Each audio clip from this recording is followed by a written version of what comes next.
Difficulty preparing for them, so that offense. Yeah, it's a, as we all know, it's a difficult offense to simulate in practice. Our guys have done a great job, our scout team, giving us that look. The slow mesh is difficult because they'll get you in a bind, whether you're playing slow downhill to the line of scrimmage or you get in there too fast and we're in zone coverage and they throw it in behind you. So, but they do a great job. Coach Clausen, Coach Ruggiero are very good football coaches, have a system that they believe in and they stick to. And, it's always fun playing these guys. So it's a challenge, but it's a fun game. How hard is it to tell you tell your kids, don't take the cheese, you'll miss the line yourself. At the same time, how hard is it defense to seek and destroy? Yeah, it's tempting. Obviously, you guys have watched us play. We're an aggressive bunch. I'm not going to slow them down. So we have to be able to hold up and make plays and speed their offense up at times. And, we can't let them dictate the pace of the game. On a personal level, do you enjoy that challenge, though? Yeah, no doubt about it. It's every week is something different. Coming from the pro style we played against last week to this is totally different. So it's great in the meeting rooms to challenge our kids and to make them think a little bit. And but again, our kids have played against them. They know what to expect, and now we have to go out and execute. You sense a little more want to this week in practice from the coaches and stuff like that because you haven't had success at Wake Forest for some ungodly reason.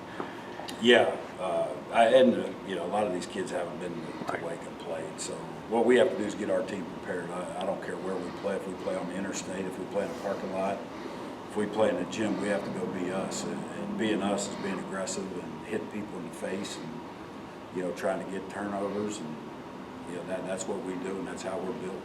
How different is it without Hartman at quarterback? Yeah, obviously Sam's a great football player, and they have quarterbacks that make plays. They're still, they're still putting up numbers against people, and only a couple times have they been shut down.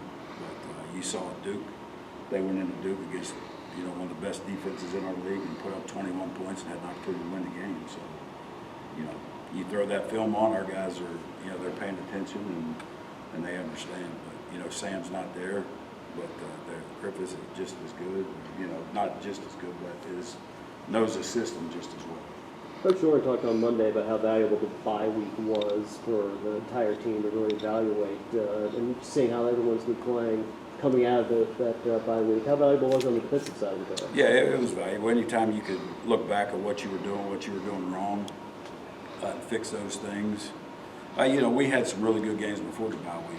You go back to Louisville, we were playing extremely well, and then Marshall comes in the next week, and we didn't play so well, and but we had to just self-eval ourselves and see where we were at and fix some things, and our kids have done a great job of doing that. Coach, Shaheem Battle made the play of the game on that fourth down stop. Just what went right on that play? Everything. We got a goal line stand, so Shy made a heck of a play, but so did the front guys. We had 5 D linemen in the game, and we were penetrating in our gaps and getting pushed. Caden Fordham made a great play as well, and we built that package during the week last week when they were going to get big, and we used it, and it was successful. So, but I just beyond that play, I thought Shy played his best game of the year.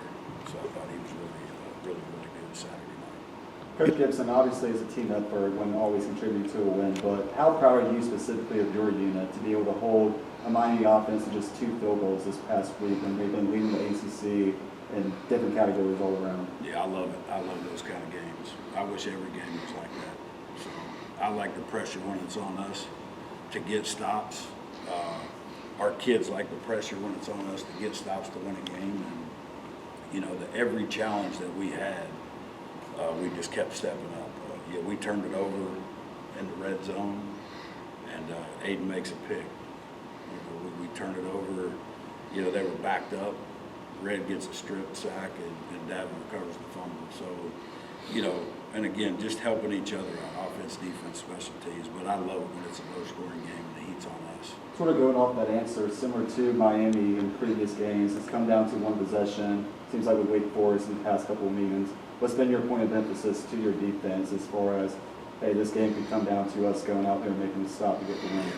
And you know, the standard is the standard on defense right now here. They understand that every play in our mind is going to be the play that changes the game one way or the other. So we take the field in the first quarter with the same mindset we do in the fourth quarter. We're out here to get stops, put the ball down, and let's roll. How impressive was it for you to see Peyton go out there and make 16 tackles after leaving, the week before, and Yeah, nothing that guy does really. I mean, he's, you know, the kid is a freak of a football player.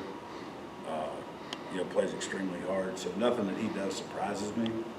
Just for the fact that I'm around him every day and watch the things that he, you know, the way he works out, the way the winter workouts, the way that he lifts weights, the way he studies films. You know, if you had asked me last week when he had 16 tackles, I may not gave him 16. I'd probably said 15. It took a perfect storm for him to get to his 6th year, but to see the love that he has for the school and for his teammates, how do you see that kind of permeate across the defense? Yeah, that guy is just matured so much, and his step, not only his game, but just his maturity level, his leadership skills, and what he brings to this football team on and off the field. I've never seen anybody grow as much over the last couple of years as what he has. And for him to stick around when his buddies went off to the pros, I mean, that says stuff about him as well, I'd imagine. Yeah, it tells you how much he loves, you know, NC State and how much he loves his teammates. And, you know, he'll lay it on the line every single week for those guys, for any coach in the building, for GAs, trainers, whatever it is. Peyton Wilson's an NC State guy. After the Duke loss, he said, you know, sometimes it felt like there were only 3 guys kind of playing together at once. How much of the last several weeks has been player-led and just their performances, you know, as opposed to coach-led? Yeah, well, you know, obviously I think at times coaches get too much credit. You know, we're not out there between the lines. Those guys are. When they get in that huddle, that's a special bond. When they're out there together, you know, it's, you know, we give a call and they go execute the call. I don't make perfect calls. And also I don't make bad calls. But, yeah, those guys are the ones that execute. And, you know, for what he does for this team and what those guys do together, you know, it's unbelievable. And, you know, it's not only this year, it's over the last 3 or 4 years. This group of kids on our side of the ball have been great to coach. You know, and I love them. And, you know, they lay it on the line every single week for this program. I couldn't ask for anything more. Has the job of the coach changed in what maybe we'll call the player empowerment era with NIL and transfer portal and things like that? Have you had to pay more attention to making sure everybody's okay? No.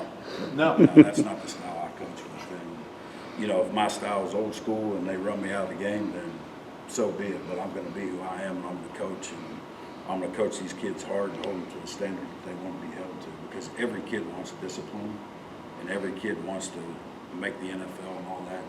And that's the way I roll. I'm not going to ever lower my standards because a kid needs coddled or whatever it may be. I'm not doing that. That's not who I am. When you teach, you mentioned the contrasting styles week in and week out. When you teach a kid, and you see it manifest itself to success on the side of it. Just can you describe that feeling with the leap that you? Yeah, it's just, you know, anytime you make adjustments, really the biggest one. You work all week on so many different things that you see off of film, but the ones that really stick out that make you the most proud of the halftime adjustments are on the sideline where, hey, we need to check this to this formation, whatever it may be, because of this, and then we go out and get the result. That's when it really as a coach feels really good. Obviously, your game plan, you have a week to work on it, but when you have, you know, a minute on the sideline to get something fixed and they go out and execute, that brings even more joy to you as a football coach. Noticing your shirt says bowl bound. I mean, what does that mean to you? Obviously, I guess the season has its ebbs and flows. You guys have qualified for an extra game. Just how much does that mean to you? Yeah, it's just so good for our program and for our young kids, and you know, obviously the way that we've gotten to where we've gotten after, you know, after the bye week. I think a lot of people wrote us off, and you know, our kids are resilient and they're tough kids, and they're tough-minded kids, and they just keep battling. You know, so it was very, you know, yes, you know, it was just a great feeling to get that 6th win and get over that hump that maybe a lot of people didn't think we could do. Coach Gibson, obviously it's a staple under Dave Paulson. We kind of run that slow mesh offense. When scouting Wake this past week, do you notice a difference in how they run it with Mitch Griffithson this year as opposed to Sam Hartman? No, they are who they are, and that's what I respect about Coach Clausen and Coach Ruggiero. They do what they do and they get good at it. And, you know, that's kind of who we are. I feel we have a scheme that we live by and die by, and you know, I got a lot of respect for those guys.